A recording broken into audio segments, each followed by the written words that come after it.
I've been playing this game for a bit now. I've been enjoying this game for a bit now. So actually, time to tell you what I think about Drums of War and tell you if this game is actually going to be worth the amount of money that you have to back to get your hands on it. So play we all.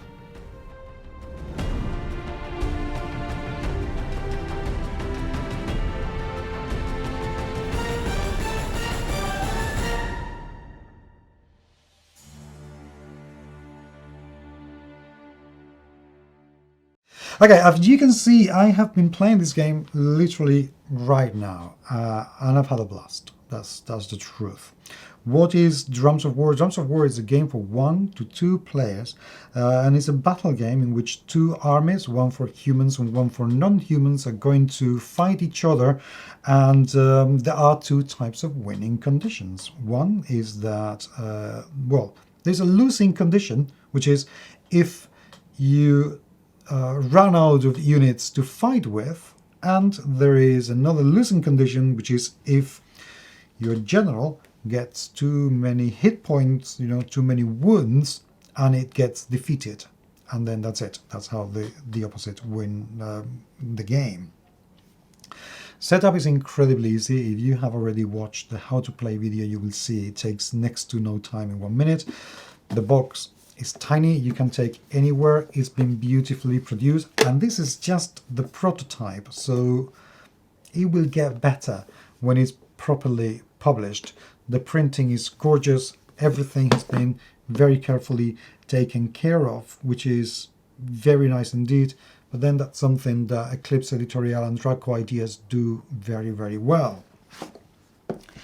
Playing the game, it can be a little bit confusing at first, and there is one thing that you're going to have to keep in mind all the time, and is that each unit has a special ability.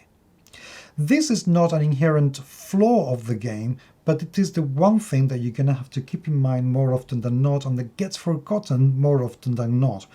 It's just how it goes, and it's not that they could have done anything to remind you or make you better, because the anatomy of the card is clear enough, as you can see in the card.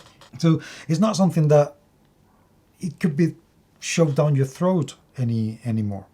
Gameplay is fast.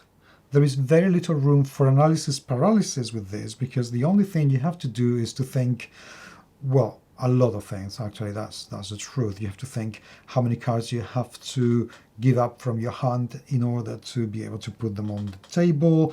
You need to think about whether you're going to confront the enemy immediately in front of you, or if you're going to fight one adjacent, or if you want to put it anywhere else. You have to keep in mind that at some point you're going to have to attack the leader of the opposition, so you can actually inflict enough wounds to win the game. You have to keep in mind that some abilities are going to be triggered, and that you need to make sure that you don't use too many cards from your main deck, so you can have enough cards to refight again.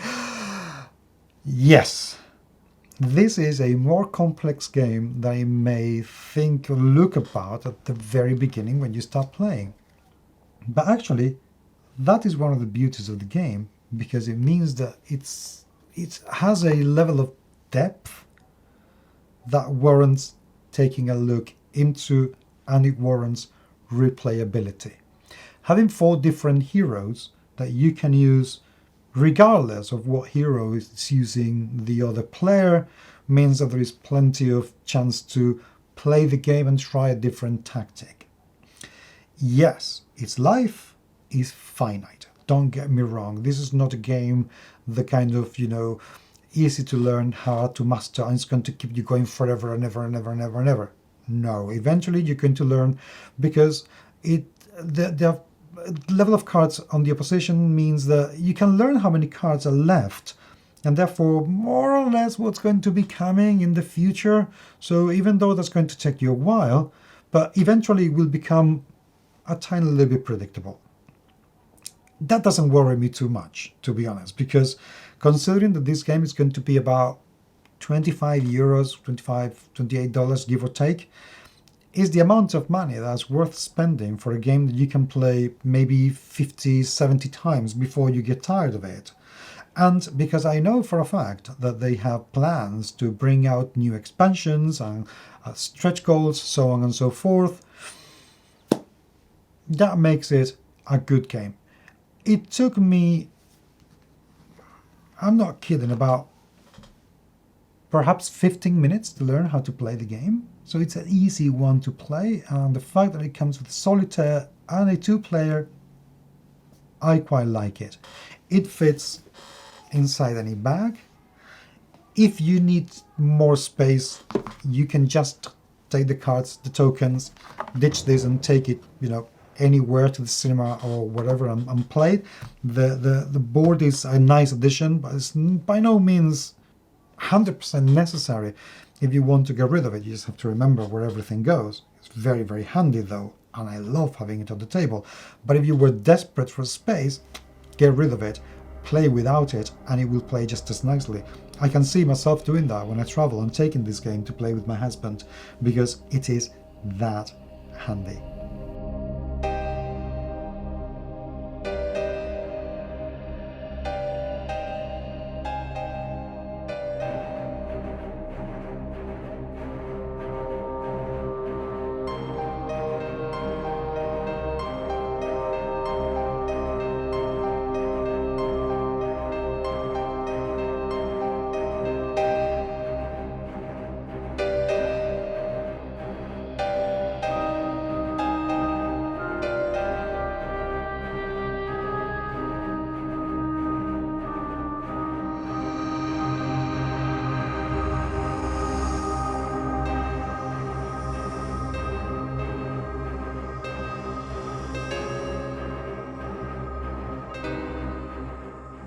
Overall, I'm not going to say that this is the best game that Eclipse or Draco Ideas have published, but it's pretty high up there. Easy to play, beautiful to look at, plenty to do, enough replayability, more than enough replayability I would say. This is a pretty good formula. So take a look at the how to play video and take a look at the unboxing, even though, well, you have already seen what's on this game. And if you like strategy games, yeah, I think that you will enjoy this. Considering that there are going to be rules for 4-player, I don't think you have any excuses. I don't. So I really hope that you enjoy it. If you have any questions, please do let me know, and I would love to answer them for you. If you have played this game, assuming that you're watching this video later on in the future after the Kickstarter and the production's been going on, I'd love to hear your opinion on the game. Please let me know. But until the next time, thank you very, very much indeed for being there, and I will talk to you very, very soon. So play well.